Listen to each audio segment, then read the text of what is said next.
Oui, merci Madame la maire. Madame, pauvre Jeff Koons, s'il entendait ça, ses oreilles doivent siffler en ce moment. Madame la maire, mes chers collègues, le bouquet de tulipes de Jeff Koons a enfin trouvé son jardin, puisque cette œuvre monumentale de 10 mètres de haut et de 33 tonnes, geste d'amitié entre le peuple américain et le peuple français après les attentats de 2015, trônera dans les jardins des Champs-Élysées, derrière le Petit Palais. Alors la proximité des Champs-Élysées, son côté prestigieux et touristique, est en effet un choix intéressant pour y installer la sculpture de cet artiste américain de renommée internationale et dont la ville doit être fière de recevoir une œuvre de Jeff Koons. Nous mettons cependant un bémol à cette installation dans un endroit déjà saturé d'œuvres artistiques, comme nous le disons régulièrement dans cette assemblée, alors que la mairie de Paris affiche sa volonté de partager la culture dans les lieux populaires de Paris.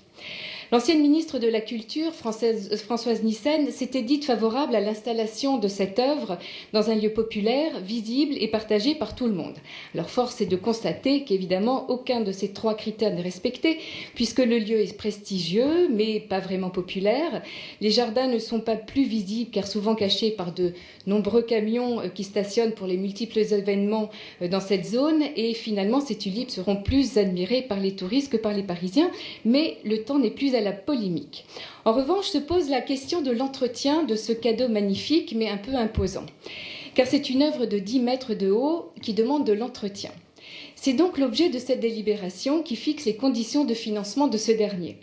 Nous avons compris par cette délibération que la ville de Paris assurait l'entretien de l'œuvre de Jeff Koons pendant 15 ans, durée de la convention, et que cela n'aurait aucun effet sur les finances de la ville de Paris.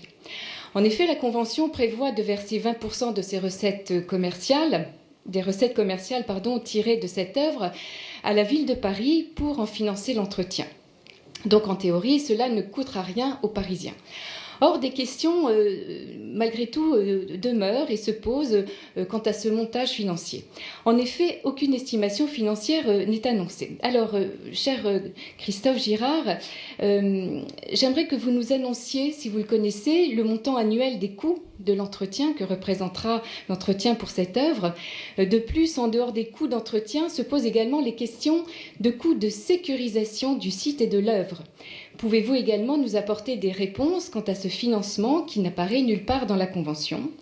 À quelle hauteur sont estimées les recettes commerciales et que se passerait-il si les coûts d'entretien étaient supérieurs aux 20% des recettes commerciales prévues? Enfin, si gouverner c'est prévoir, ce n'est pas après moi le déluge.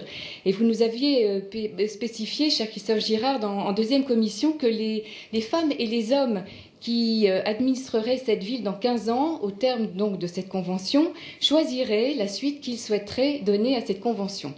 Mais cet argument semble un peu court dans une vision de la ville que nous devons absolument avoir à long terme. Car les tulipes de Koons seront toujours là dans 15 ans et auront toujours besoin d'être entretenues.